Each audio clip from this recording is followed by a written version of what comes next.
पुंडलिक वरदारी विठ्ठल श्री ज्ञानदेव तुकाराम पंढरीनाथ आदि शक्ती मुक्ताबाई जगद्गुरु तुकाराम महाराज श्री संत ज्ञानेश्वर महाराज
सुंदर तेरा उभे मीठे मरी सुंदर तेरा उभे मीठे मरी सुंदर तेरा उभे मीठे मरी सुंदर तेरा उभे मीठे मरी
हरी जय जय राम कृष्ण हरे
रूप पाहता गोचे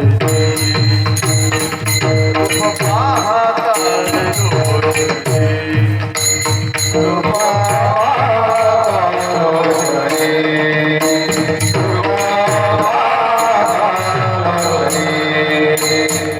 रूप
विठ्ठल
तीर्थाची अपेक्षा स्थळी वाढे धर्म तीर्थाची अपेक्षा स्थळी वाढे धर्म रानावे ते वर्म बहु पुण्य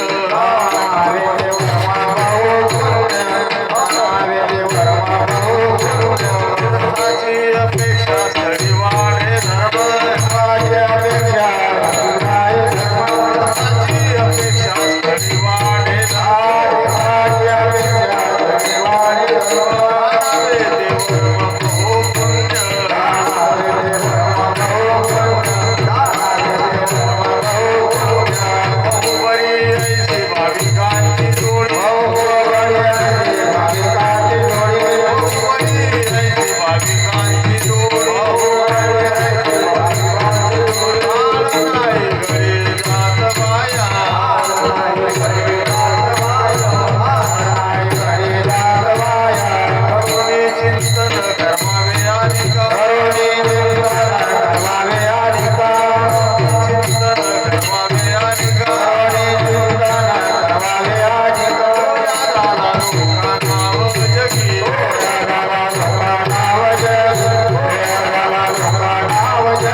उपकार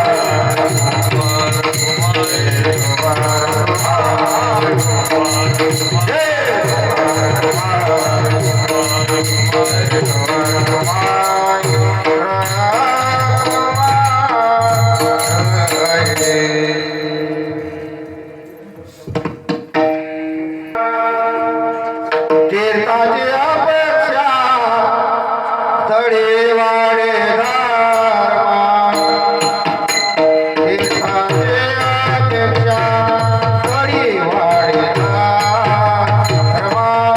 तीर्थाची अपेक्षा तळी वाडे धारमा तीर्थाची अपेक्षा तळी वाडे धारमा तीर्थाची अपेक्षा तळी वाडे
आ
तीर्थाची अपेक्षा स्थळी वाढे धर्म जाना वेते वर्म बहुपुण्य बहु बरी भाविकांची जोडी काळ नाही घडी जात वाया तीर्थाची अपेक्षा स्थळी वाढे धर्म जाना वेते वर्म बहुपुण्य बहु बरी ऐशी भाविकांची जोडी काळ नाही घडी जात वाया करोनी चिंतन करवावे आणि का तो या झाला लोका नाव जगी बहु बरी ऐशी भाविकांची जोडी काळ नाही घडी जात वाया तुका म्हणे ऐसे पर उपकारी तुका म्हणे ऐसे पर उपकारी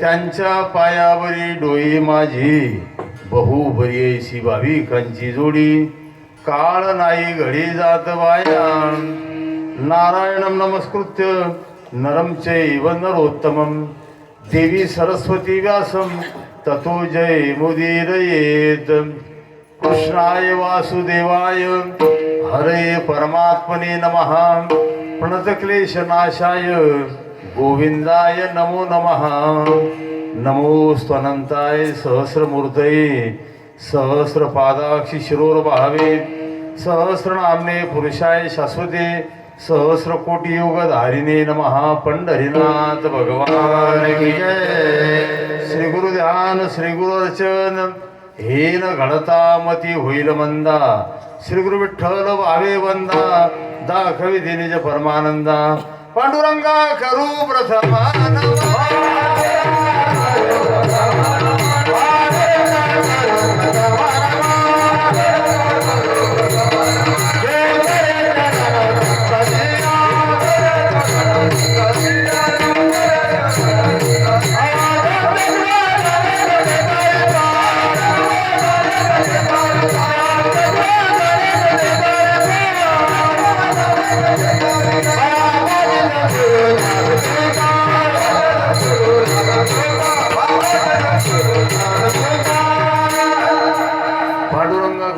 नमन दुसरे चरण संतांची त्यांच्या कृपादाने कथेचा विस्तारू बाबाजी सद्गुरुदास तुका नमो ज्ञानेश्वरा नमो ज्ञानेश्वरा निवृत्ती उदारा सोपान देवा मुक्ताबाई नमो त्रिभुवन पावनी आद्यत्रय जरणी देवाची मस्तक हे पायावरी या वारकरी संतांच्या माझी वाणी तुझे वर्णी गुणनाम ऐसे दे प्रेम काही कळा तीर्थाची अपेक्षा स्थळी वाढे धर्म जाना वेते वर्म बहुपुण्य बहु बरी ऐशी भाविकांची जोडी काळ नाही घडी जात वाया प्रस्तुत कीर्तनरूपी सेवे करता निवडलेला अभंग विश्ववंद्य महाराष्ट्र भूषण परमनामधारक संत उदय सम्राट जगद्गुरु श्री संत तुकोबाराय यांचा तीर्थावळीमधील प्रसिद्ध हा 4 चरणाचा अभंग आज प्रसंगाला अनुसरून सेवे करता निवडलेला आहे. आजची सेवा आपल्या पवित्र भूमीमध्ये पांडुरंगाच्या दरबारात कोणत्या निमित्ताने सर्वांना कल्पना आहे. आपल्या या पुण्यभूमीमध्ये आणि परमनामधारक आपल्या भागाचं वैभव असलेले आणि परमपूजनीय सद्गुरू झेंडूजी महाराज यांच्या आणि आशीर्वादाने आणि वारकरी अलंकार ही पदवी महाराजांना दिली. परंतु वारकरी संप्रदायामध्ये शारीरिक तप आमच्या जगन्नाथ एवढं झालं, एवढं कोणाचंच तप झालेलं नाही. एवढ्या पायी वाऱ्या जगन्नाथ महाराजांच्या जेवढ्या झाल्या एवढ्या पायी वाऱ्या आजपर्यंत कोणत्याच महाराजांनी केल्या नाही. एखाद्या महाराजांनी केला तर तो माती चालला जाईल. एवढ्या वाऱ्या महाराजांनी केल्या. मी असं ऐकलं 144 पायी वाऱ्या केल्या महाराजांनी. एक म्हणे एवढं आयुष्य आहे का त्यांना. अरे म्हटलं कार्तिक आणि आषाढी दोघी वाऱ्या करायच्या ना महाराज. दोघी वाऱ्या करायच्या म्हणजे भागवतामध्ये कायिक वाचिक आणि मानसिक तप याचं जे वर्णन आहे त्या ठिकाणी शारीरिक तप महाराजांचं भरपूर झालेलं आहे महाराजांच्या आशीर्वादाने. आणि आपल्या सप्तातील 7व्या क्रमांकाची सेवा आहे. तसं पाहिलं तर सप्ताह 7च दिवसाचा असतो. परंतु शांती ब्रह्म एकनाथ महाराज यांनी पैठणमध्ये 9 दिवसा सप्ताह केला होता. आणि तुमचा सप्ताह 9 दिवसाचा आहे. यावर्षी 9 दिवसा सप्ताह आहे. आज 7व्या दिवसाची सेवा आज माझ्या वाट्याला आहे. आपल्या सप्ताहामध्ये आपण आणि एक नामवंत गायक वादक मंडळी बाहेरगावून बोलवलेली आहे. त्याच्यामध्ये आमचे कैलास महाराज खेरड्याचे, संजय महाराज आरसोड्याचे, त्याच्यानंतर प्रकाश महाराज पानेरेचे, रामभाऊ महाराज थेरोळ्याचे आणि आपल्या गावातलं वैभव रमेश महाराज बोले. इथे एक अण्णा होते ना, अण्णा, हा अण्णा वाढले का? अरे राम. कारण मी आपल्या भागात फक्त मला कीर्तनकार होऊन 38 वर्ष झाले, 38 वर्ष. तसं धनराज बुवा छोटे होते, धनराज बुवाच्या नियोजनाने भरपूर ठिकाणी कार्यक्रमाला गेलो मी तिकडे नाशिककडे मुंबईकडे असतो. परंतु भाडलीचा योग दर्शनाचा मला पहिल्याच वेळेला आला. तसं 2-3 वेळा तारखा मागितल्या आमच्या महाराज मंडळींनी, रामभाऊने मागितल्या, कैलास महाराजांनी मागितल्या. परंतु हा प्रथम योग माझ्या वाट्याला आला. मग त्या ठिकाणी आज मेहरूंची बरोबर करे बाबा आहे, मेहरूंची मंडळी या ठिकाणी सर्व भजनी मंडळ आलेलं आहे, परिसरातून भजनी मंडळ आहे. तुमचं नियोजन एकदम सुंदर आहे. पण तुम्ही पुढे 5-10 माणसे बसत नाही, सगळे मागे बसता. मला असं वाटलं ते युक्रेनचं युद्ध चालू आहे तिकडेच गेले का सर्व, असं वाटलं होतं मला. हां असतो, परंपरा असते. मग या ठिकाणी आज ही 7व्या क्रमांकाची सेवा माझ्याकडे आहे. मित्रांनो, वारकरी संप्रदायामध्ये एक विशिष्ट पद्धती आहे. संप्रदायाचे प्रवर्तक परमपूजनीय जोग महाराज यांनी संप्रदायाला नियम घातलेले नाही, कीर्तनकारांना नियम आहे. कारण संप्रदाय नियमामध्येच आहे, संप्रदाय नियमाच्या बाहेर नाही. संप्रदाय नियमामध्ये आहे. कीर्तनकारांकरता कोणते नियम आहे? कीर्तनकारांनी कीर्तनाकरता घेतलेल्या अभंगाचा भावार्थ समाजाला सरळ सांगावा अशी पद्धती वारकरी संप्रदायामध्ये आहे. परंतु मला सांगा, महाराष्ट्रामध्ये जे मान्यवर म्हणून घेतात स्वतःला, ते तरी कीर्तनाचा अभंग समाजाला सरळ सांगतात याची गॅरंटी आहे का? ते त्यांच्या अकलेचे तारी तोडतात काही काही. आणि आता अलीकडे अशी परिस्थिती झालेली आहे, मी एक वाक्य नेहमी सांगतो हिंदीतलं, आजकाल परिस्थिती ऐसी है कि सब चूतों के बाजार में फतरों का व्यापार चल रहा है. सब चूतों का बाजार है और फतरों का व्यापार है. हे बा, एक नाव सुटून गेलं, उन्हा पुऱ्या रागराग पाहत होता माझ्याकडे. मी म्हटलं हा एवढा रागराग कोण पाहतो या ठिकाणी. या ठिकाणी असतो विठ्ठला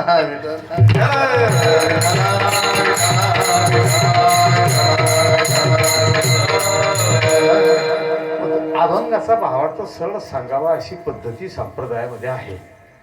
मग अभंगाची सरळ संगती पहा कशी आहे.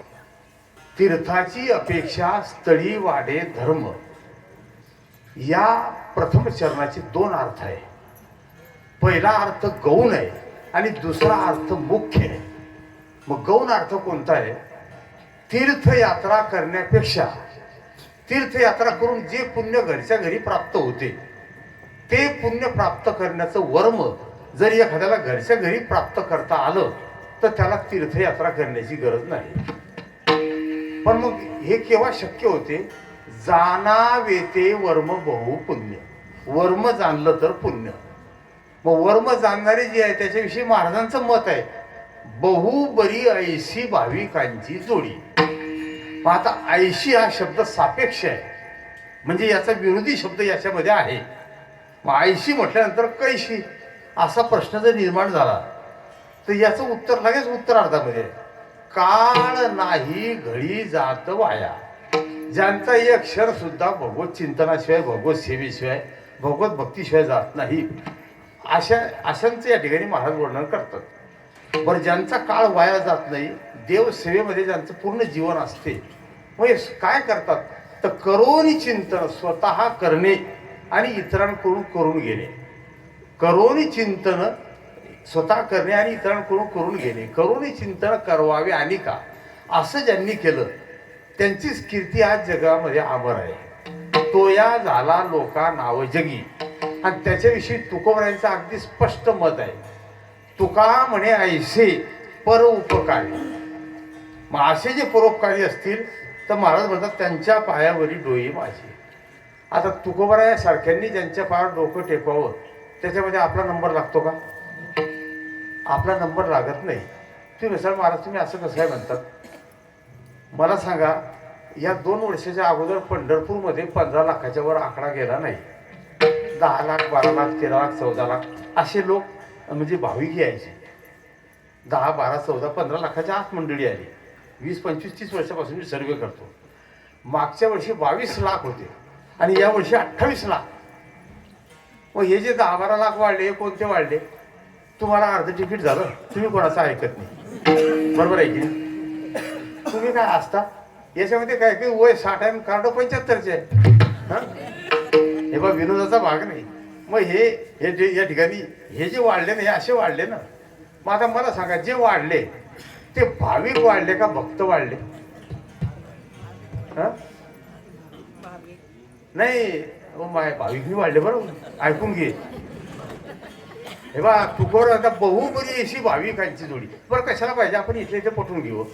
मी काही असं जास्त गुंतागुंत कीर्तन करत नाही. आपण इथले इथे पटवायचं. आता हे उभे असलेले मी, तुम्ही, माता मंडळी सर्व बसलेले, मागची मंडळी, पुरुष मंडळी सर्व बाजूला आहे. आपल्यामध्ये जे भाविक असतील त्यांनी बोटवर करा बरं. आता नाही बोटवर करा, तुम्ही करा बरं. रामभाऊ नाही. हे बा आता याचा स्पष्ट अर्थ आहे. पूर्व तुम्ही शिकलेले आहे. जर बोट एकाचंही वर आलं नाही तर मग याच्यात एक भाविक आहे का? माता महिला म्हणतील, महाराज आम्ही रोज कीर्तनाला येतो, भागवताला येतो, आम्ही भाविक नाही का? आपण एकही भाविक नाही, कारण मी नाही बोटवर केलं नाही. आपण भाविक नाही, आपण भक्त आहे.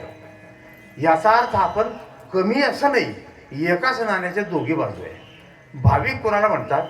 भाव धरून या वाचे ज्ञानेश्वरी, कृपा करी हरितयावरी. आपण हरिपाठ म्हणतो, भावे विन देव न कळी संदेह, गुरु बिना अनुभव कैसा कळे. राष्ट्रसंतांचं एक प्रमाण आहे, भाव भुकेला हरी करीतसे भक्ताची चाकरी. ज्ञानोबाईंची एक प्रसिद्ध ओवी आहे, भक्ती एकी मी जाणे तेत साने थोरन म्हणे, आम्ही भावाचे पाहुणे बनते या. देव भावाचा भुकेला हाची दुष्काळ तयार. मग आपण या जे प्रमाण दिले याच्यात कोणत्याच्यात बसतो? आपण एका याच्यात बसत नाही, आपण भक्ताच्या यादीमध्ये बसतो. मी अगोदर सांगितलं, भक्त कमी असं नाही, एका नाण्याच्या दोघी बाजू आहे. पण भाविक वेगळे आणि भक्त वेगळे. म्हणजे वर्म जाणतात तेच भाविक आहे. आपण वर्म जाणत नाही. तुम्ही परत असं कसं काय सांगतात? त्या मालेगावला एक कथा झाली, मालेगावला तर प्रदीप मिश्राची शिवपुराण कथा. त्याच्या मुखातून एक वाक्य निघून गेलं त्या मिश्राच्या, एक लोटा जल. पुढे काय आहे ते? वारे वा आहे की वा. मी म्हणत तू वारे बाटलीतल्या बाहेर माहिती आहे की नाही? हे लोन फक्त आपल्या महाराष्ट्रात नाही, भारतभर पसरलं. त्याच्या त्या वाक्याचा एवढा प्रभाव झाला, एक लोटा जल आणि सारी समस्या का सब समस्या का हल. पण सकाळी लोटाभर जल महादेवात टाकलं आणि दिवसभर बदमाश धंदे केले, त्याचा काही फायदा आहे का? तेव्हा मी असं म्हणत नाही, बुद्धी परस्पर बोलत नाही, कारण आपल्याला वर्म कळत नाही. तेव्हा तुम्ही महादेवाच्या मंदिरात जाता. आता महादेवाची भक्ती एवढी वाढली महाराज, एवढी वाढली की महादेवाच्या मंदिरामध्ये जर हे डिपार्टमेंट गेलं तर आपला नंबरच लागत नाही. मी सर्वे केला त्याचा, आपला नंबर लागत नाही. बरं भक्ती वाढली, मी तुम्हाला साष्टांग दंडवत घालतो. पण मला सांगा, वर्म कळलं का? तेव्हा तुम्ही आमच्या आई बहिणी मुलीसारखे आहे, वर्म कळलं का? तुम्ही महादेवाच्या मंदिरात जाता, श्रद्धेने जल समर्पित करतात, बेल वाहतात, पण साखर पिंडीवर टाकून देतात. टाकता की? तेव्हा शिवपुराणाचे 24 श्लोक आहे. शिवपुराणाचे 24 श्लोक आहे. 7 संहिता आहे. विद्येश्वर संहिता, रुद्र संहितेचे 5 भाग आहे. रुद्र संहितेचे 5 भाग आहे. त्याच्यानंतर रुद्र संहिता, महारुद्र संहिता, कोटी रुद्र संहिता, उमा संहिता, त्याच्यानंतर वायवी संहिता, कैलास संहिता, त्याला उत्तर संहिताही म्हटलेलं आहे. मग 7 संहिता आहे, 24 श्लोक आहे शिवपुराणाचे. मग त्याच्यामध्ये कोटी रुद्र संहितेमध्ये याचा उल्लेख आलेला आहे. तुम्ही पिंडीवर साखर टाकता, त्याच्यामुळे परिणाम काय होतो? मी एका महादेव मंदिरामध्ये मालेगावजवळ खडकीत असताना तिथे कीर्तनाला गेलो. त्या महादेव सुरेश्वर महादेव मंदिर आहे. मग फेटा बांधल्यानंतर मी असं दर्शनाकरता गेलो. मग त्या पिंडीवर मी डोकं टेकवलं, तर डोकं टेकवल्यावर माझ्या फेट्यामध्ये 200-300 मुंग्या आल्या. 200-300 मुंग्या. बरं त्या लाल मुंग्या असल्यामुळे मला चावल्या त्याच्यातल्या 10-20. मग शर्ट काढलं, फेटा काढला. मग हे परत शर्ट घालणं, फेटा बांधणं, दुसरा अभंग घेतला टाळकऱ्यांनी. मग आणि कीर्तनाला मी आल्यानंतर ते 1.5-2 तास माझ्या अंगाची 2 तास आग होत राहिली. तुम्ही मला सांगा, मी पिंडीवर डोकं फक्त 4 सेकंद टेकवलं. 4 सेकंद समजताना 1, 2, 3 4 झाले 4 सेकंद असं एवढं डोकं टेकवलं तर मला एवढा त्रास झाला 2 तास मुंग्या चावल्याचा. तुम्ही मला सांगा 4 सेकंदामध्ये मग जर एवढा त्रास झाला तर ज्या माझ्याला रात्रंदिवस मुंग्या चावतात तो तुम्हाला आश्रत देईन का? येण्याचा बाजार कुठला? मी असं म्हणत नाही. हे बा मी अधिकार परत बोलतो बरं, तुम्हाला अधिकार आहे म्हणून सांगतो. मी असं म्हणत नाही. मी कशा करता सांगतो. पिंडीवर साखर टाकल्याने दोष आहे आणि उपासनेमध्ये काही दोष होतात बरं. तुम्ही श्रीमद भागवत आमचे संत दासगिरी महाराज यांच्या मुखातून ऐकलं. भागवतामध्ये आणि भक्ती करताना प्रमाद, लिप्सा, कर्णपाठव हे सगळे दोषाचे प्रकार आहे. बरेच प्रकारचे दोष घडतात. मग या ठिकाणी उपास म्हणून तर समर्थांनी दासबोधामध्ये काय लिहिलेलं आहे की उपासनेला तुझ चालवावे, भूदेव संताशी सदा नमावे, मग सत्कर्मयोगे वय घालवावे,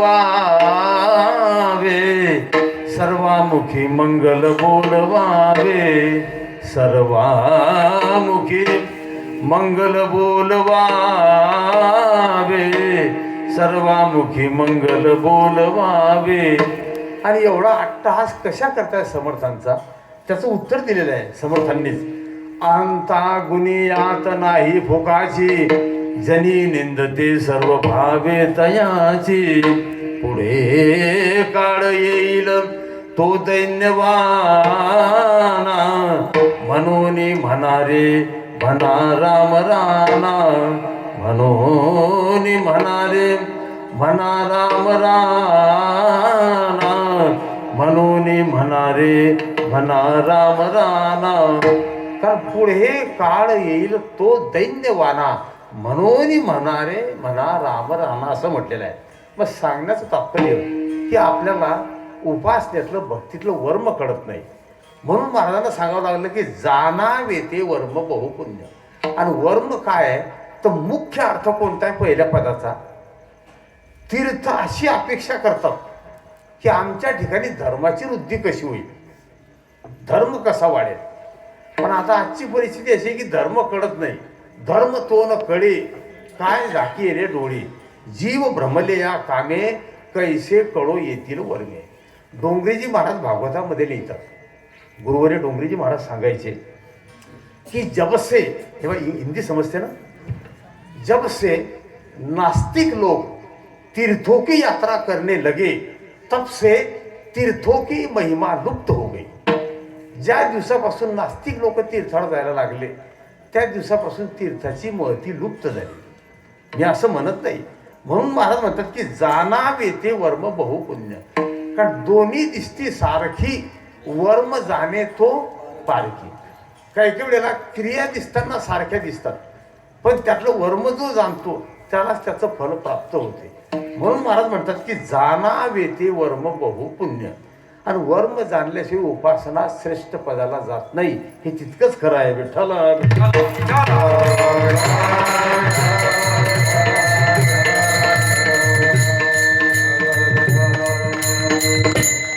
आता मला सांगा, आपण तीर्थ करतो, पूजा करतो, उपासना करतो, साधना करतो, प्रार्थना करतो, तर ह्या सर्व गोष्टी करताना एका प्रश्नाचं उत्तर द्या फक्त. सोपा प्रश्न आहे.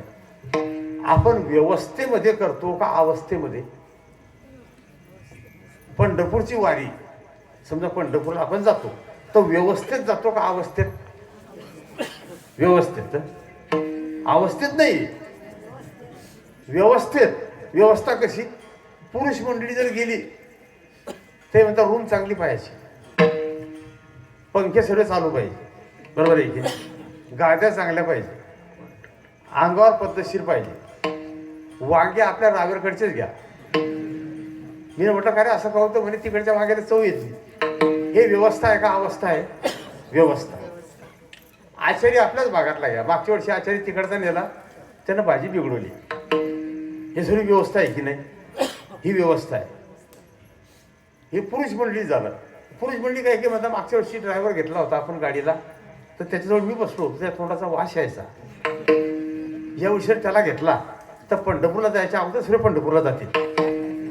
ड्रायव्हर बदला. हे सगळी व्यवस्था आहे. अवस्था वेगळी. देहीच विदेही भोगो दशा. तुकोबराय 10 भाकरी टाकून घ्यायची, 10 भाकरी, आणि 10 दिवसामध्ये महाराज 11 दिवशी पंढरपूरला जायचे.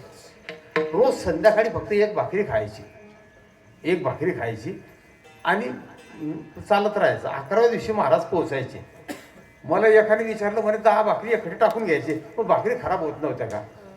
आता भाकरी ज्यांच्याजवळ राहिल्या, मी म्हणतो मेलेला माणूस ज्यांच्या आवाजाने उठू शकतो त्यांच्या जोडीतल्या भाकरी खराब होतील का? पळशीतल्या काही म्हणजे काही वर्म तर कळायला पाहिजे. मी असं म्हणत नाही, ज्यांच्या स्पर्शाने आणि बाईचा माणूस होतो असं सामर्थ्य ज्यांच्यामध्ये आहे, ज्या भाकरी त्यांच्याजवळ त्या भाकरी खराब व्हायला संबंधच नाही ना.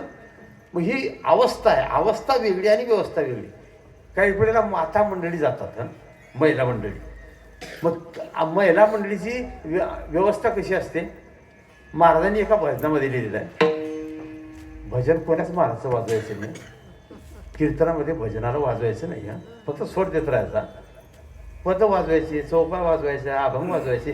हां, राष्ट्रसंतांनी जेव्हा सर्व नाहीवर नाही तुम्हाला राग येईल, काही ठराविक माता पंढरपूरला जातात, तर यांची व्यवस्था कशी असते? महाराजांनी त्या भजनामध्ये फार सुंदर चित्र रेखाटलेलं आहे. महाराजांनी अगदी स्पष्ट लिहिलं आहे की सुहागन तीर्थ करणे चली, अंग भरे जेवर सजवा कर, कंदी तेल से मली, मली रे तीर्थ करणे चली. तीर्थावर जाऊन डोक्याला अंगाला जर तेल लावलं तर 1 वर्षामध्ये जेवढे तीर्थ केले, तुम्ही पद्मपुराण घेऊन तुम्हाला दाखवून देतो, कोणाकडे असेल तर कीर्तन झाल्यावर, 1 वर्षभर जेवढे तीर्थ केले त्या सर्व तीर्थाचं पुण्य नाहीसं होते. सांगा किती डोक्याला ताण आहे. आणि तीर्थावर जाऊन कपड्याला अंगाला जर साबण लावलं तर 7 वर्षामध्ये जेवढे तीर्थयात्रा केल्या या सर्वांचं पुण्य नष्ट होते. हे आपले काही काही येडे जनावरं हे चंद्रभागेमध्ये निम्म्यात जाऊन शंभर डोक्यात होता. बरोबर आहे की नाही? तेव्हा विनोदाचा भाग नाही आहे, कारण वर्म कळत नाही ना, वर्म कळत नाही. म्हणून महाराजांनी त्याचे प्रमाण दिलेले आहे. साधु संत से नहीं है नाता, नहीं है नाता, घूमे दुकान और गली, गली रे तीर्थ करने चली. परत प्रमाण दिलंय. रोठ बुलाओ, लड्डू मंगाओ, आप जरा ना हिली, हिली रे तीर्थ करने चली. आणि 2 प्रमाण फार डेंजर आहे. पति के सर पर बोझा रख कर, हाथ हिलावत खुली, खुली रे तीर्थ करने चली. आणि शेवटचं प्रमाण याच्यापेक्षा खतरनाक आहे. महाराज म्हणतात, पति बेचारा बैल बना है, बैल बना है, आप बनी है बली, बली रे तीर्थ करने चली. मी अगोदर सांगितलं सर्व माता नाही, ठराविक माता. बरं, म्हणजे या ठिकाणी ही सर्व व्यवस्था आहे. अवस्था कशाला म्हणतात? नामदेवरायांनी एका अभंगामध्ये त्याचं वर्णन केलं आहे. इहलोकी तुझी सर्वभूती सर्व, इहलोकी तुझी सर्वभूती सर्व,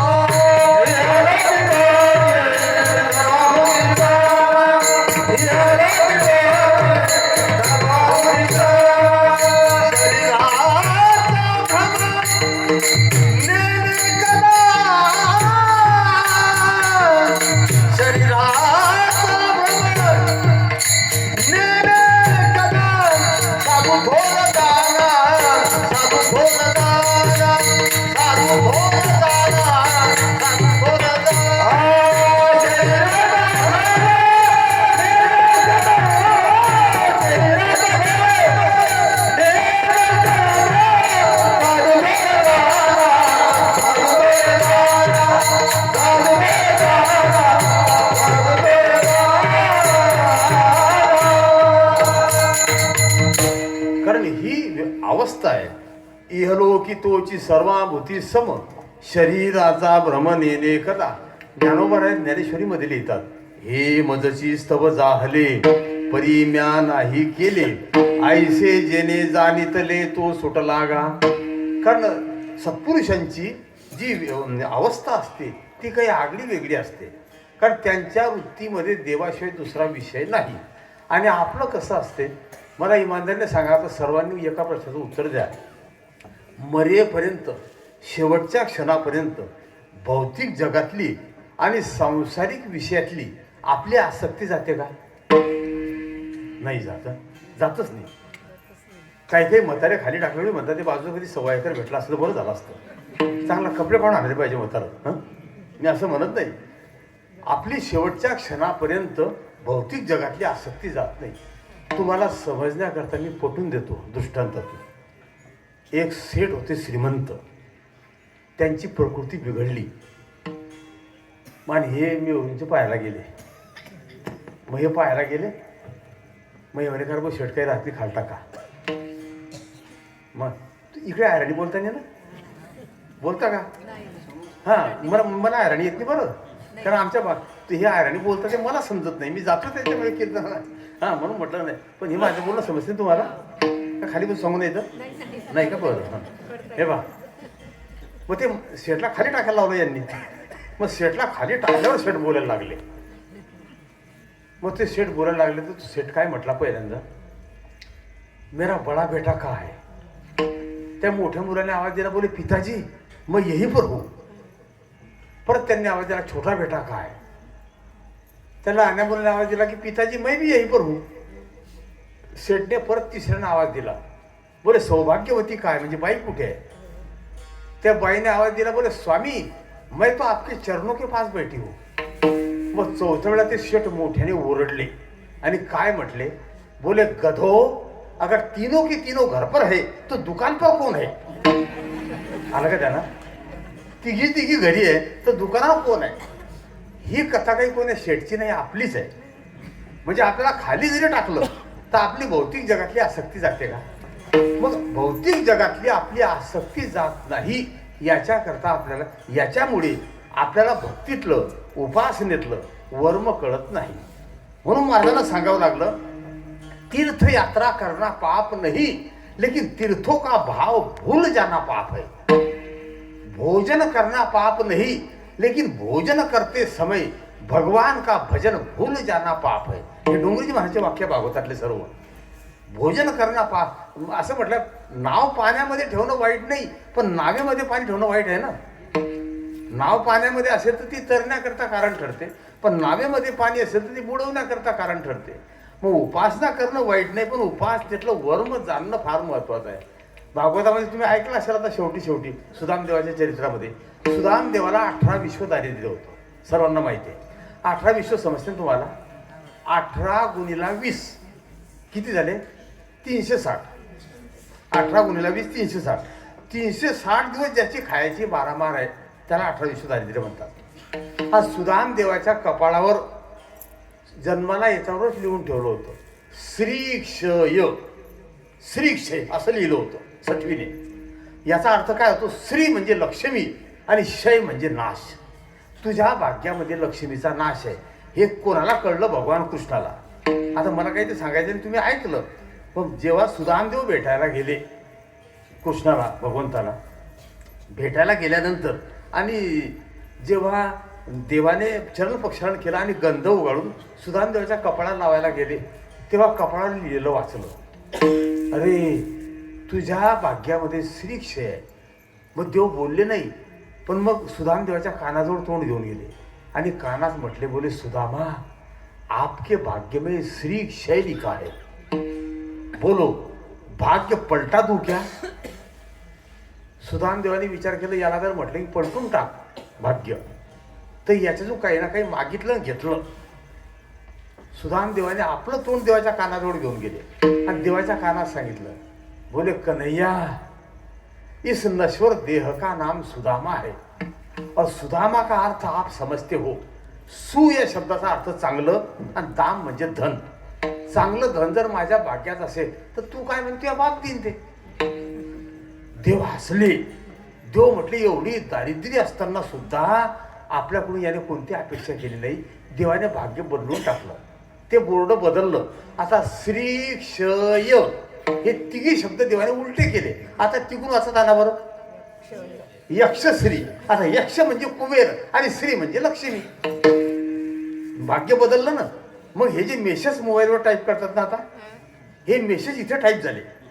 मग देवाने भाग्य बदलवता बरोबर तो मेसेज टाईप झाला. तो विश्वकर्माला गेला आणि विश्वकर्मा तिथून मग पोरबंदरला आले आणि त्यांनी सांगितले की मला देवाचा मेसेज आलेला आहे, तुमचे सर्वांचे घरकुलं मंजूर झाले. बरं, घरकुलं म्हणजे असे नाही काही काही जे घरकुलं भिंत करते आलेकुम सलाम तर दरवाजे घालता दंडवत, असे घरं नाही. जशी द्वारका तशी पोरबंदर.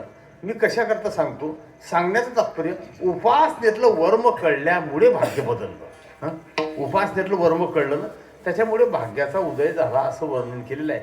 म्हणून तीर्थयात्रा करणं वाईट नाही, पण तीर्थातलं मर्म जाणणं हे फार महत्त्वाचं आहे. म्हणून तुकोबऱ्यांना सांगावं लागलं, या ठिकाणी जो वर्म जाणतो त्याच्याविषयी महाराजांचं मत आणि तीर्थावळीचं मत हे आजच्या अभंगाच्या पहिल्या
तीर्थाची अपेक्षा स्थळी वाढे धर्म. पण मुख्य अर्थ असा आहे की तीर्थ अशी अपेक्षा करतात आमच्या ठिकाणी धर्माची वृद्धी कशी होईल. आता एक मुद्दा महत्वाचा, तीर्थाला अशी अपेक्षा का होते तर एखाद्या वेळेला नास्तिक लोकांच्या दर्शनाने स्पर्शाने आणि आगमनाने तीर्थ अपवित्र होते. बरोबर, मग तीर्थ या शब्दाचा अर्थच पवित्र आहे. जे पवित्र आहे तेच तीर्थ आहे. मग तीर्थ अपवित्र कसं होते तर या नास्तिक लोकांच्या स्पर्शाने आणि दर्शनाने या ठिकाणी तीर्थ अपवित्र होते. कारण दर्शनाने ज्ञानोबा म्हणते ना की दर्शनाचे प्रशस्ते पुण्य पुरुष. मग दर्शनशास्त्रामध्ये याचे उल्लेख आहे. दर्शनशास्त्रामध्ये असं म्हटलेलं आहे की काही वेळा दर्शनामध्ये दोषही असतात आणि दर्शनामध्ये फायदा असतो. मग दर्शन कोणाचं घ्यावं याचं गणित आहे. जसं भागवतामध्ये वर्णन केलेलं आहे, आपण कोणाच्या पायावर डोकं टेकवावं याचं गणित आहे. आपल्या पायावर कोणाला डोकं टेकू द्यायचं याचं बी गणित आहे. डोकं कोणाच्या पायावर टेकवायचं, ज्याची आशीर्वाद देण्याची लायकी आहे त्याच्या पायावर डोकं टेकवायचं. आपल्या पायावर कोणाला डोकं टेकू द्यायचं, ज्याच्या तुलसीदासजी रामायणामध्ये लिहितात, जिसके मन मोह छल छिद्र न भावा.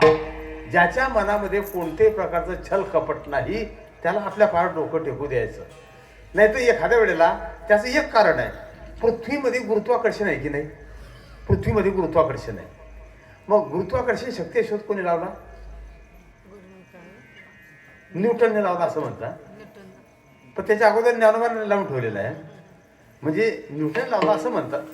पण ते आता न्यूटन काय एवढं बुद्धिवान नव्हतं. मी असं काही त्याला दोष देतो असं नाही. ते झाडाखाली झोपलं होतं आणि ते वरचं एक फळ खाली पडलं पण त्याला असं वाटलं हे फळ खालीच का आलं, वर का गेलं नाही, बाजूला का गेलं नाही.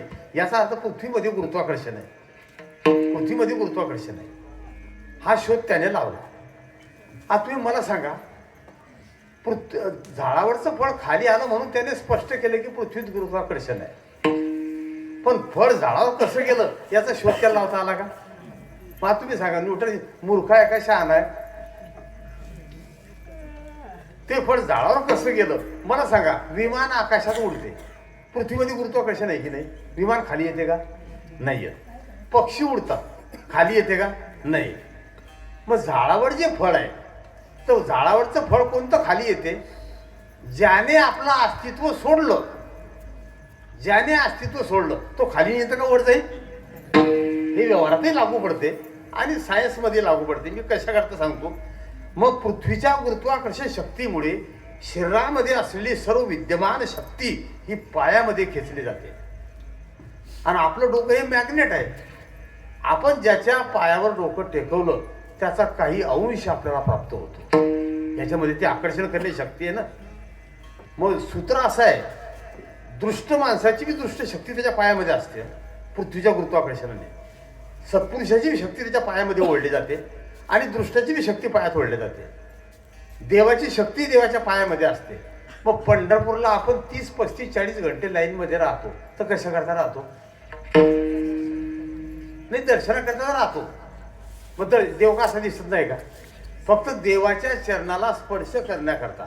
बरं, स्पर्श करण्याकरता आपल्याला वेळ किती भेटतो? 1 सेकंदनी तुम्ही घरी चुकले. 2 सेकंदामध्ये 3 लोक बाहेर काढावे लागतात का? हे बा, मी सर्वे केला त्याचा.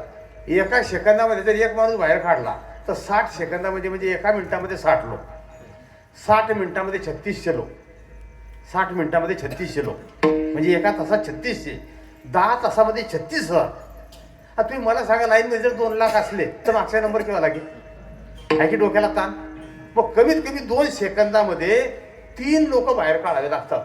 एखाद्याला हातबी लागत नाही तरी देवाच्या चरणाला स्पर्श करण्याकरता. कारण देवाची सर्व शक्ती पायामध्ये असते, दृष्टाची बी सर्व शक्ती पृथ्वीच्या गुरुत्वाकर्षणाने पायामध्ये असते. मग आपण जर साधू समजून जर एखाद्या दृष्टाच्या फार डोकं टेकवलं तर त्याची दृष्ट शक्ती ही आपलं मॅग्नेट असल्यामुळे हे आकर्षण करते. म्हणून समाजामध्ये बऱ्याच वेळा असं पाहायला मिळते की हे माळकरी नव्हते तेव्हा चांगले होते. मी काय बोलतो ध्यानात आलं का? माळकरी नव्हते तेव्हा चांगले होते आणि माळकरी झाल्यानंतर बिघडले. याचा अर्थ एकच आहे, ज्यांच्या हातून माळकरी झाले ते नालायक होते. ज्यांनी यांना माळ घातली ते बदमाश होते ना. म्हणून या ठिकाणी सांगण्यात तात्पर्य, म्हणून श्री संतांची माथा चरणावरी साष्टांग हे करी दंडवत. गाथा उघडला तुकोबरायांचा म्हणजे पहिलाच अभंग आहे की समचरण दृष्टी विटेवरी साजरी तेथे माझी हरी वृत्ती राहो आणि कन लगे माईका पदार्थ आणि कन लगे माईका पदार्थ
माईक पदार्थ तेथे माझ्या अर्थ नको देवा.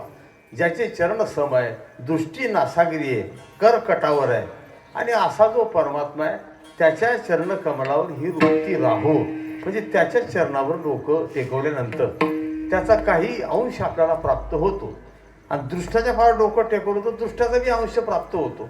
असाही सिद्धांत आहे. मग त्याप्रमाणे आपल्या पायावर कोणा डोकं टिकू द्यायचं याचं गणित आहे. भागवतात प्रसिद्ध वर्णन आलेलं आहे. राजा परीक्षित हे एकदम उत्तम होते, पण जेव्हा परीक्षिताने त्यांच्या आपलं कलीने परीक्षिताच्या पायाला स्पर्श केला त्याच वेळा परीक्षिताच्या बुद्धीमध्ये घोळ झाला. आणि दुसरं एक कारण आहे, जरासंधाला मारून युद्धामध्ये हा मूर्खपणा भीमाने केला होता. भगवान कृष्ण भीमाला सांगायचे, महाभारतात प्रसिद्ध वर्णन आहे, भगवान म्हणायचे भीमा हे सिंहासन आणि हा मुकुट दृष्टाचा आहे, हा हस्तिनापुरामध्ये घेऊ नको. मग तो भीम म्हणे मी जरासंधाला मारलं हे कोण सांगेल? देव म्हणे मी सांगेन. त्यावेळेला भीम म्हटले कृष्णा तुझ्या सांगल्यावर लोक भरोसा ठेवणार नाही म्हणे. नाही मग त्याने जबरदस्तीने रथामध्ये घालून सिंहासनाने मुकुट घेऊन आले. आणि तो मुकुट जेव्हा राजा परीक्षिताने डोक्यामध्ये घातला बुद्धी भ्रमित झाली आणि कलीने स्पर्श केला. म्हणजे एखाद्या वेळेला आपल्या पायाला जर एखाद्या दृष्ट व्यक्तीने स्पर्श केला तर आपली सत्पूर्ती नष्ट होते असं म्हटलेलं आहे. म्हणून डोंगरेजी महाराज भागवतामध्ये वाक्य लिहितात कि कभी कभी नास्तिक लोगों की संगति से सत्पुरुष की मति भी भ्रमित हो जाती है. वाक्य क्या सुंदर है भागवतातले डोंगरेजी महाराजांचे. हिमालय में रहने वाले लोग, पेड़ के पत्ते खाने वाले, दिगंबर घूमने वाले, पर्वत की गुफा में सोने वाले, ये अगर भ्रष्ट हो गए तो जो आलू वडे समोसे कचोरी खाते उनकी क्या गती होगी? तुम्ही सांगा बरं. मी असं म्हणत नाही, पराशरासारखे मत्स्यगंधेवर मोहित झाले, विश्वामित्रासारखे मेनकेवर मोहित झाले, विनोदाचा भाग नाही. पण सांगण्यात तात्पर्य उपासना करण्याकरता दुमत नाही, पण त्यातलं वर्म जाणलं तरच त्याचं फळ प्राप्त होते. तुकोबरे अगदी स्पष्ट लिहितात, जाणे भक्तीचा जिव्हाळा तोच दैवाचा पुतळा, अनेक नये माझ्या मना घोका पंडित. आपल्याला वर्म कळत नाही बा, मी परत तुम्हाला पटवून देतो म्हणजे लवकर जाण्यात येईल. एक शिपाई त्याला 12-13 दिवस सुट्टी मिळाली आणि त्याचं पेमेंट बी झालं 2-3 महिन्याचं थांबलेलं. मग ते पेमेंट घेतलं त्याने आणि ते निघालं घरी यायला निघाला. तर घरून फोन केला पाहिजे त्याला, म्हणे येताना तुम्ही एखादी गोपत घेऊन या सोन्याची. सोन्याचे भाऊ उतरले का आता? नाही महाग आहे का म्हणून उतरलेस का? पण ते गोपत घेऊन या आपल्या काय बापात जाते. आणि ती त्याने सोनं घेतलं, काही त्याच्याजवळ कॅश होती आणि 2-3 किलोमीटर असा येण्याचा रस्ता थोडा जंगलातला होता त्याला गावात यायला. खेड्यात राहायचं तो. 4-5 चोरांनी लक्ष ठेवलं त्याच्यावर, त्याला मध्ये पकडला, चांगला बारीक काढला त्याला, सोनं बी हिसकून घेतलं, पैसे बी हिसकून घेतले, ते गावात आलं. ते असं भूतासारखं आल्यानंतर बाहेर ओटऱ्यात बसले होते आपले 10-12 उमेदवार आहे. त्यांनी पाहिलं, म्हणे काय रे असा भूतासारखा कसा काय झाला? तो रडायला लागला. म्हणे काय रे काय झालं रडायला? अहो म्हणे 3-4 महिन्याचा पगार रोखलेला होता तो झाला. मी बाईकरता सोनं घेतलं होतं, माझ्याकडे पैसे होते, मला मध्ये चोरांनी गाठलं, खूप मारलं म्हणे. मला मारण्याचं दुःख नाही म्हणे, परंतु दुःख एका गोष्टीचं आहे, त्या ठिकाणी ते सोनं बी हिसकून घेतलं, पैसे हिसकून घेतले, याचं दुःख आहे. मग ते 10-12 लोक बसले. ते म्हटले काय रे तुझ्याकडे पिस्तूल होता ना? नाही. तो काय म्हणतो? तो म्हणे पिस्तूल होता पण मी तो लपून ठेवला म्हणे, नाही तर तो बी सोडून घेऊन गेले असते. सांगा काय म्हणतो तो? पिस्तूल होता पण तो लपून ठेवला, नाही तर ते चोर घेऊन गेले असते. आता याला बी चांगलं लाईट बंद करून मारलं पाहिजे की? मी असं म्हणत नाही, मी कशाकरता सांगतो हे बा, हा दृष्टांत आपला सिद्धांत पहा. आपल्याकडे मनुष्यरूपी पिस्तूल आहे, पण जर आपल्याला त्याचं म्हणजे उपयोगच करता आला नाही, त्याचं वर्मच कळलं नाही, तर काय फायदा आहे त्याचा? महाराज म्हटले नाही तरी काय थोडी श्वान सुकरे बापुडी. राष्ट्रसंतांचं एक प्रमाण आहे, जंबूक मेंढ्या कुत्रे डुकरे बहुत मिळे परी काय करू, त्यांना शहाणे करण्यासाठी मला हवा माणूस बघा. महाराजांचं एक भजन आहे की माणूस द्या मज माणूस द्या, ही भीक मागता प्रभू दिसला. सांगण्याचं तात्पर्य मी कशाकरता सांगतो की त्या ठिकाणी तीर्थयात्रा करणं वाईट नाही, तीर्थ करणं या ठिकाणी आणि अयोग्य नाही, पण त्यातलं वर्म न जाणणे हे सर्वात मोठं घातक आहे. म्हणून महाराजांना वारंवार सांगावं लागलं की जाणावे ते वर्म बहु पुण्य. मग वर्म जाणलं त्यांनाच पुण्य प्राप्त होते. मग वर्म जाणणारे कोण आहे त्याचं वर्णन अभंगाच्या 2ऱ्या चरणात आहे.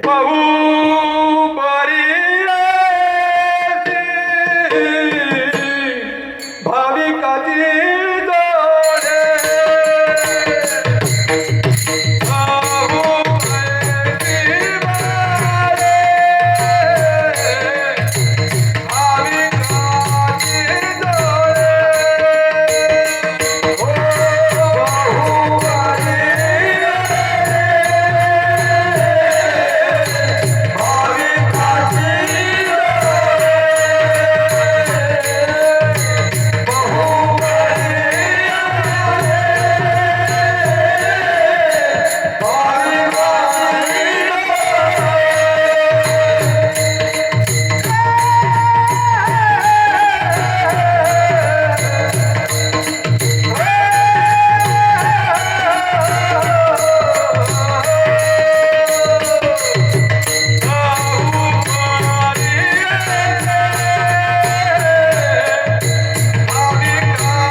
बहुबरी ऐशी भाविकांची जोडी. मग भाविकांची बहुबरी ऐशी पण मग कैशी, तर त्या ठिकाणी काळ नाही घडी जात वाया. कारण यांचा काळ एक क्षण सुद्धा वाया जात नाही आणि आपला एक क्षण उपयोगात पडत नाही.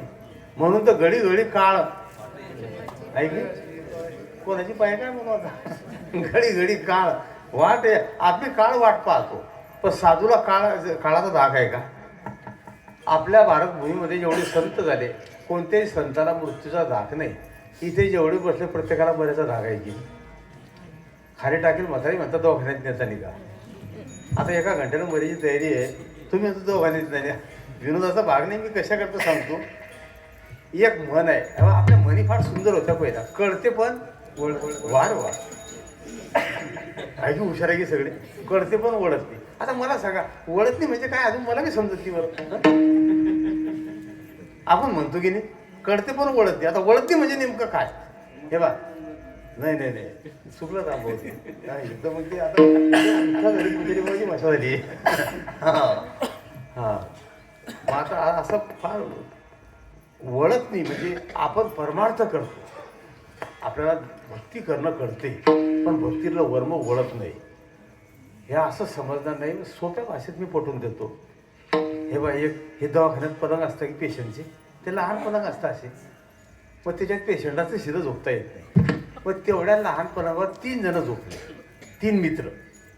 आता मला सांगा ज्या पलंगावर एकाला झोपता येईल त्या 3 जणांना झोपता येईल का? झोपता येत नव्हतं.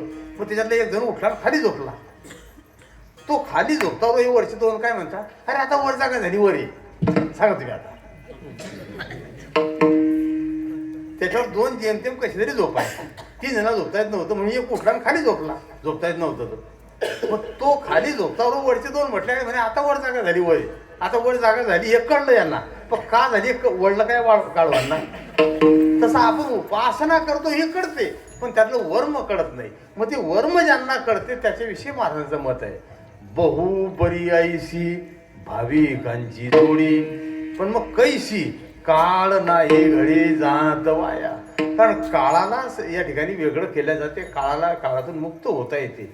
पण त्याचं प्रमाण दिलं आहे की काळ सारावा चिंतने, काळ सारावा चिंतने, काळ सारावा चिंतने, काळ सारावा चिंतने, काळ सारावा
काळ सारावा चिंतने.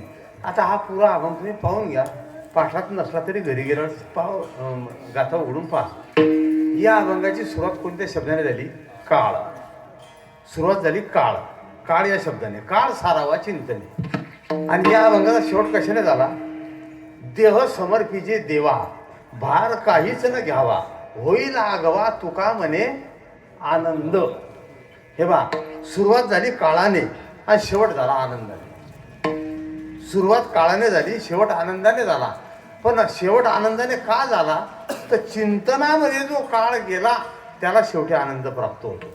तुकोबऱ्यांचं प्रसिद्ध प्रमाण आहे, चिंतनी सरेतो धन्य धन्य काळ.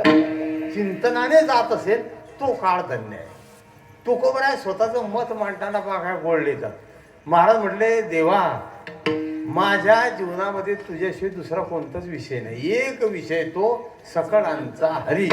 म्हणून तुकोबाराय म्हटले, तुझं विन कोणा, तुझं विन कोणा, तुझं विन कोणा, तुझं विन कोणा, तुझं विन कोणा,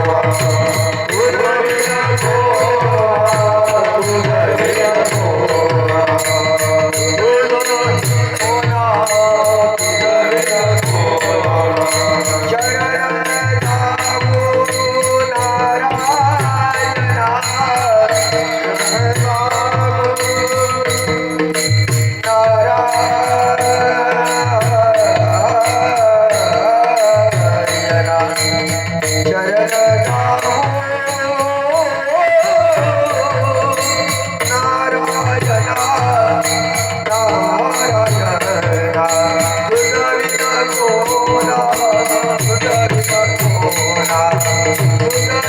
कोणा, तुझं विन कोणा.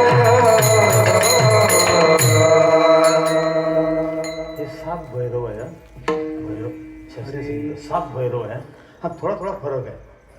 मग आता हा जर हा वेगळा आहे, मला बी एवढं शास्त्री सांगितलं समजत नाही असं, पण त्याचं सूत्र असेल, तुझं विन कोणा, तुझं विन कोणा, शरण जाऊन नारायणा, शरण जाऊन नारायणा, ऐसा न देखे मी कोणी, ऐसा न देखे मी कोणी, तुझं विन कोणा, शरण जाऊ नारायणा. हा भाव तिथला असल्यामुळे बहुबरी ऐसी भाविकांची जोडी. आणि मग ज्यांचा एक क्षण सुद्धा वाया जात नाही, त्यांना काळाचा धाक राहत नाही.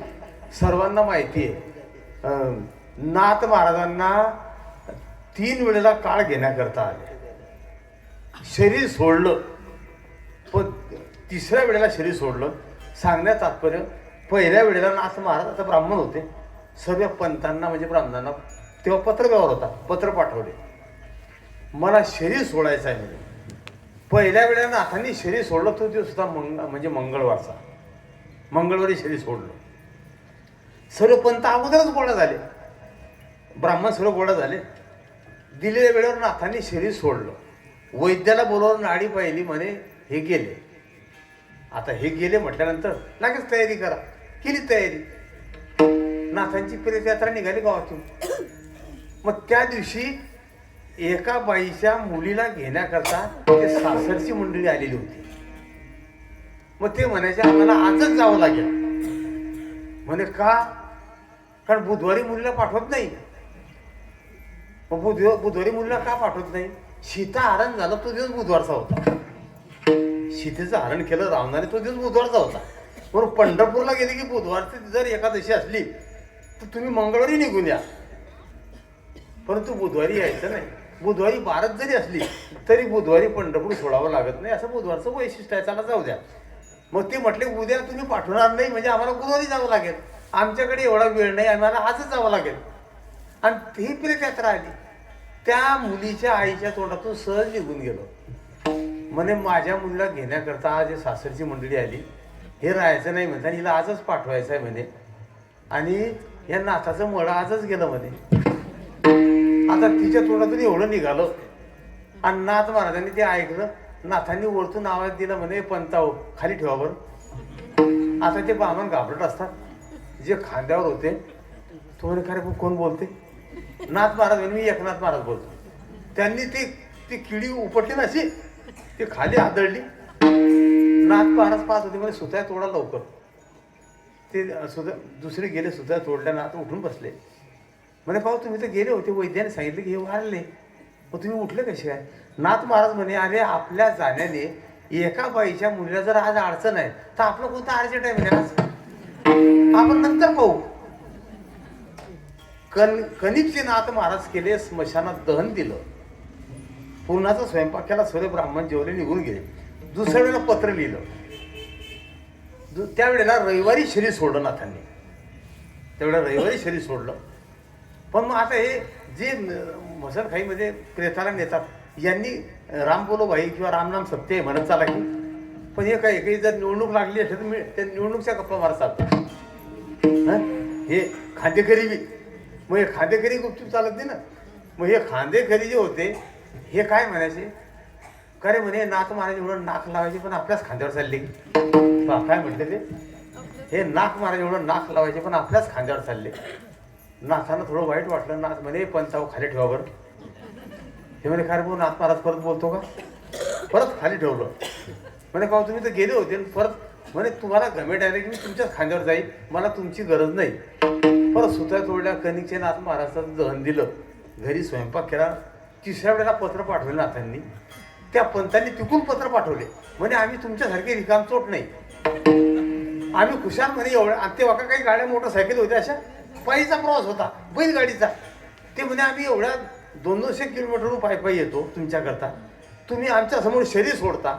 वैद्य सांगतात हे मेले आणि नेताना तुम्ही मध्ये गावात उठून बसता मध्ये. म्हणजे आम्ही रिकामी एका मध्ये एवढे एरपाटे घ्यायला, तुम्ही तुमचं पहा. नाथ महाराज घरातल्या मंडळीकडे गेले, सांगितलं की आज मला शरीर समर्पण करायचं आहे. ते म्हणे तुम्ही तुमचं पहा, आम्हाला काही यायचं नाही. नाथ एकटेच पंचा खांद्यावर टाकून गोदावरीवर गेले आणि जलतत्वाला शरीर विसर्जित केलं. आणि ज्या तत्वापासून शरीर आणलेलं आहे त्या तत्वाला शेवटी ते द्यावं लागते. नाथांचं शरीर जलतत्वाचं असल्यामुळे ते गोदावरीला समर्पण केलं.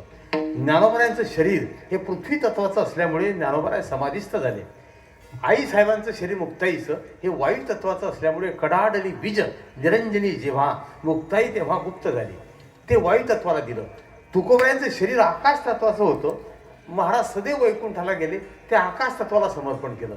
तुमचं आपलं शरीर हे अग्नी तत्वाचं असते, ते अग्नी तत्वाला द्यावं लागते. डोंगरीजी महाराज म्हटले, अगर इस शरीर का आप अंत संस्कार न करो तो यह कुत्ते और लोमड़ी का भोजन है. शरीराचा अंत संस्कार जर नाही केला तर हे कुत्रे आणि गिधाडे यांचं जेवण आहे.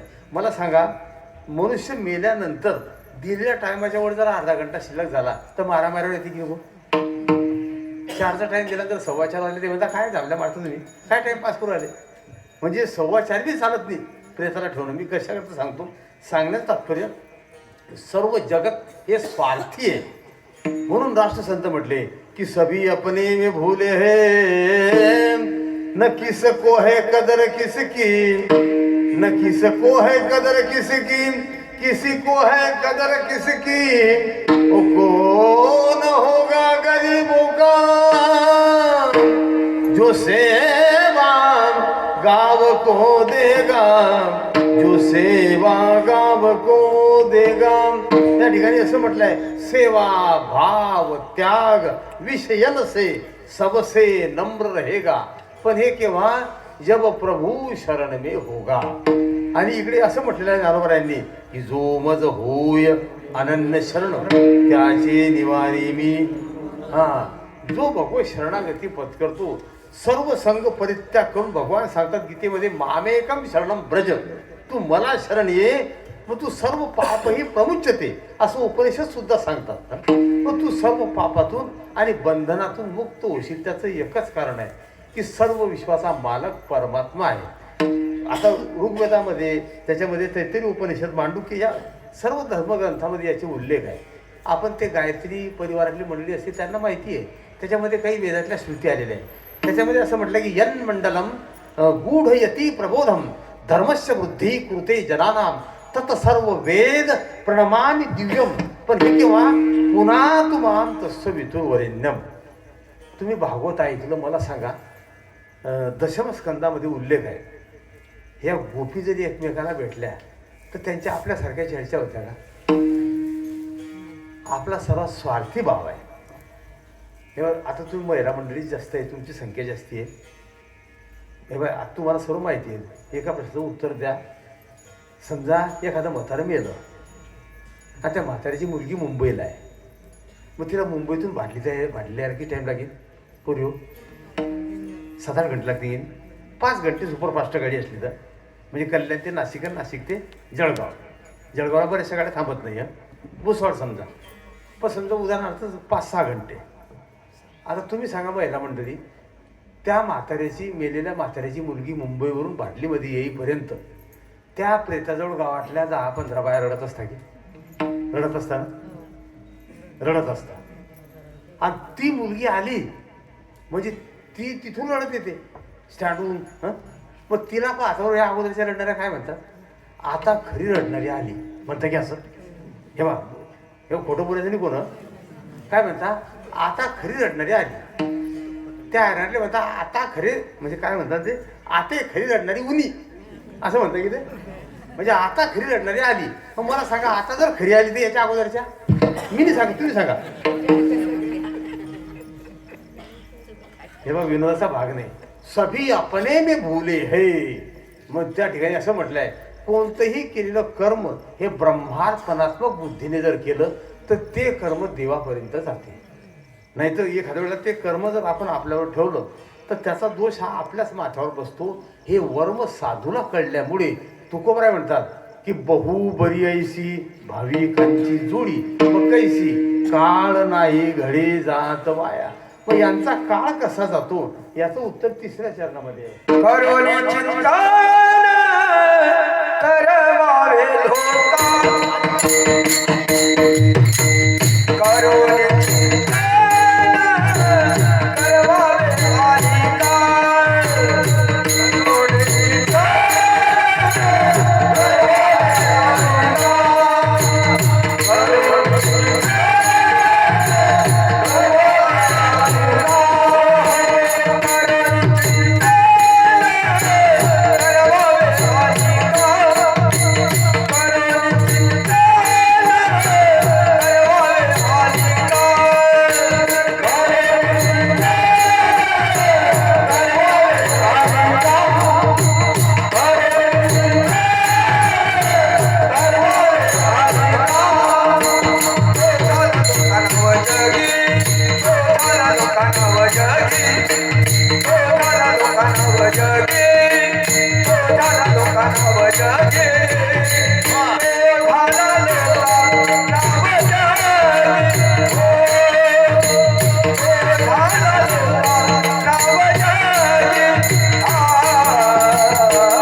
करोनी चिंतन करवावे आणि का स्वतः करणे आणि दुसऱ्याकडून करून घेणे. तोया झाला लोकांना जगी. स्वतः करून दुसऱ्याकडून जो करून घेतो. आपण जेवणी जेववी लोका, त्याच वेळा संत पण मिरवी तुका. तुकोबराय म्हटलं आपण स्वतः करणे आणि इतरांकडून करून घेणे, त्याच वेळा त्याची कीर्ती अजरामर होते. असं म्हणतो आपण गेल्या दिगंबर ईश्वरी भूती राहिल्या त्या कीर्ती. शाळेमध्ये लिहिलं असते मरावे परी वाव. हा म्हणजे असं फक्त लिहिलं असते मरावे परी कीर्तिरूपी उरावे. मग कीर्तिरूपाने काही उरतातच असं नाही. त्याचं एकच कारण आहे की आपल्या त्यातलं सूत्र कळत नाही. म्हणून महाराज म्हणतात करून चिंतन करवावे आहे. गोपी जरी एकमेकीला भेटल्या तर त्यांचा विषय असा असायचा का, एक विषय तो सकळांचा हरी त्याच्या आवडीने आवडी तरी. एक सोपं प्रमाण होतं आपण, विषय तो त्यांचा झाला नारायण नावडे जनधन माता. मीराबाई एका पदामध्ये लिहितात, जर गोपी एकमेकीला भेटल्या तर एकच विचारायच्या की कोण गली गयो श्याम बता दे सखी. कोण गली गयो श्याम, कोण गली गयो श्याम बता दे. कोण गली गयो श्याम, कोण गली गयो श्याम बता दे सखी. तर भाव काय सुंदर आहे. मीराबाई लिहितात ना की काशी ढोंडी मथुरा ढोंडी, ढूंढत हो गई शाम, कौन गली गयो शाम बता दे सखी. शब्दाची सुंदरता पहा कशी, पिया भी शाम और शाम भी शाम. म्हणून सिद्धांत असा आहे, आपण महाराज म्हटले सर्वांचं भलं हो अशी जर कामना केली, सबका भला हो ऐसी कामना करो, तो भला का उलटा करो बरं. लाभ होतो की भला शब्दाचं उलटा वाचलं की लाभ होतो. आप अगर जगत का भला करने की सोचोगे तो अपना लाभ सुनिश्चित है. आप जगत पर अगर दया करोगे तो दया शब्दाचं उलट वाचा बरं, याद.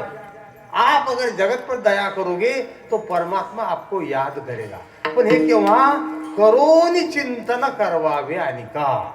स्वतः करून इतरांकडून करून घेसाल त्याच वेळेला तो या झाला लोका नाव जगी. तुम्ही मला सांगा, ज्ञानोबांना 730 वर्ष होत आले.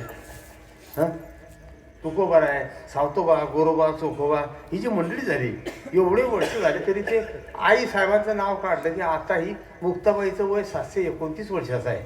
आजच्या हिशोबाने 729 वर्षाचं आहे. पण मुक्ताबाई हा शब्द उच्चारता बरोबर आपल्या समोर एक 12-13 वर्षाची मुलगी उभी राहते की, मी असं म्हणत नाही. आणि हे आपलं काही काही गेले की लोक यांचं वर्षी श्राद्ध बी करत नाही. एवढा फरक आहे ना. म्हणून त्या ठिकाणी तोया झाला लोका नाव जगी. काही काही महाराज लोक सांगतात आपले की चंद्र सूर्य आहे तोपर्यंत साधूची कीर्ती आहे. हे चुकीचं आहे सांगणं. जोपर्यंत साधूची कीर्ती आहे तोचपर्यंत चंद्र सूर्य आहे. जोपर्यंत साधूची कीर्ती आहे तोचपर्यंत ज्या दिवशी साधूची कीर्ती ही नामशेष झाली त्या दिवशी चंद्र सूर्य बी राहणार नाही. आणि साधूच्या वाणीमध्ये ती पावर असते. मी शेवटचा मुद्दा सांगून सेवेला पूर्णविराम, कारण तुमची वेळ संपली. हे बा, साधूच्या वाणीमध्ये ते सामर्थ्य असते. मी काही कोण्या पक्षाचा माणूस नाही आहे. मी फक्त एकाच पक्षाचा आहे. कोणत्या? पितृपक्षाचा. आणि मी माझे 2च पितऱ्या रामभाऊ, 2च पितऱ्या, एक ज्ञानोबा आणि एक तुकोबा. मी तिसरा पितर कोणी मानतच नाही. हे इंदिरा गांधी होती की इंदिरा गांधी.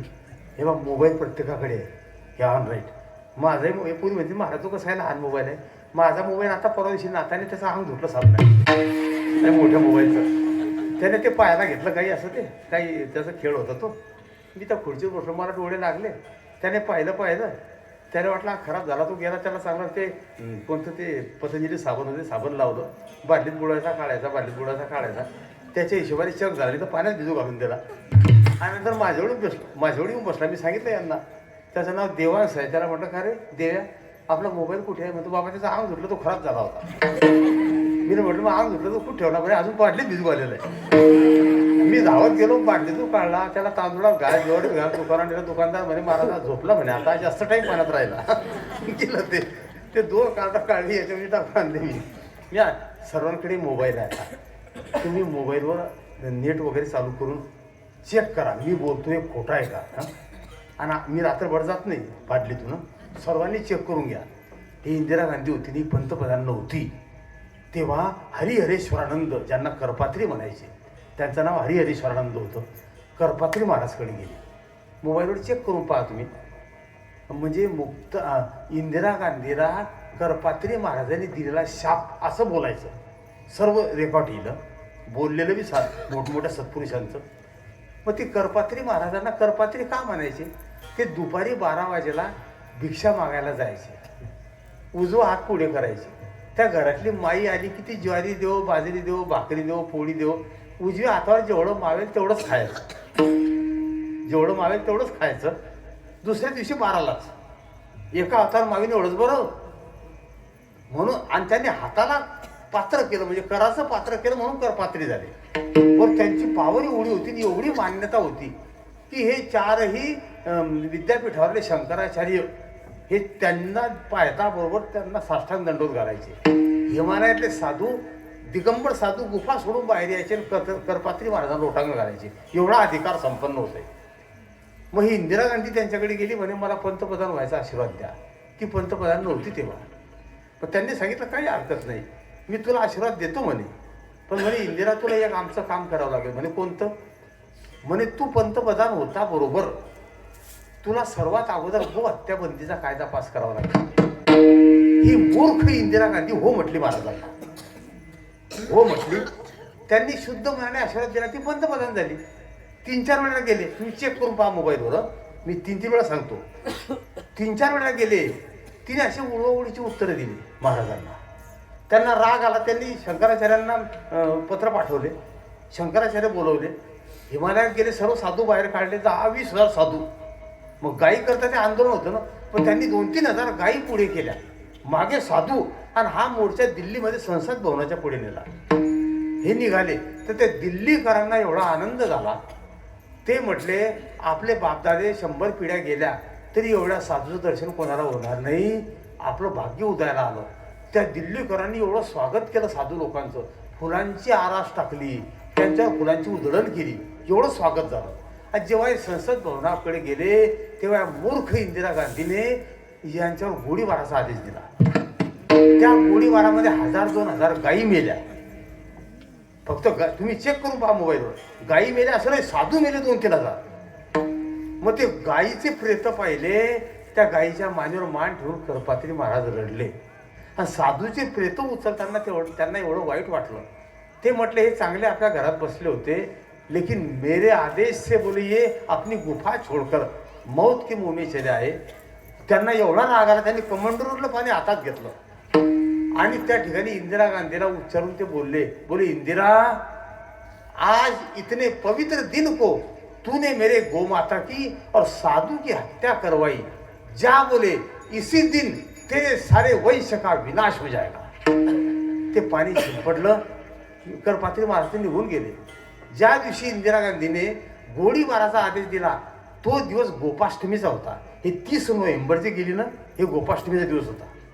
30 नोव्हेंबर आता मागे तारीख झाली. ही गोपाष्टमी होती त्या दिवशी. मग तुम्ही चेक करा. इंदिरा गांधीने गोपाष्टमीला साधू आणि गायी मारल्या गोळीबाराचा आदेश देऊन. इंदिरा गांधी मेली तो दिवस चेक करा. इंदिरा गांधी मेली ते गोपाष्टमीलाच. संजय गांधी मेला तो गोपाष्टमीलाच. राजीव गांधी मेला तो गोपाष्टमीलाच. आणि आता हे राहील विलंदर जातील ते गोपाष्टमीलाच. पण साधू की वाणी कभी असत्य नहीं होती. डोंगरीजी महाराज म्हटले विद्वान और पंडित लोग शास्त्रों के पीछे चले जाते हैं, लेकिन शास्त्र संतों के पीछे चलते हैं. क्योंकि संत जो कहते हैं वही शास्त्र हो जाता है. मग तुकोबराय म्हटले असे जे सिद्ध आहे त्यांच्या चरणावर आम्ही नतमस्तक आहे. हेच म्हणणं अभंगाच्या शेवटी आहे. तुका म्हणे ऐसे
ते राहते बरोबर आहे. का म्हणे ऐसे पर उपकारी त्यांच्या पायावरी डोई माझी त्यांच्या पायावरी डोई माझी त्यांच्या पायावरी डोई माझी बहुपरी ऐशी भाविकांची जोडी काळ नाही घडी जात बाया काळ नाही घडी जात बाया हे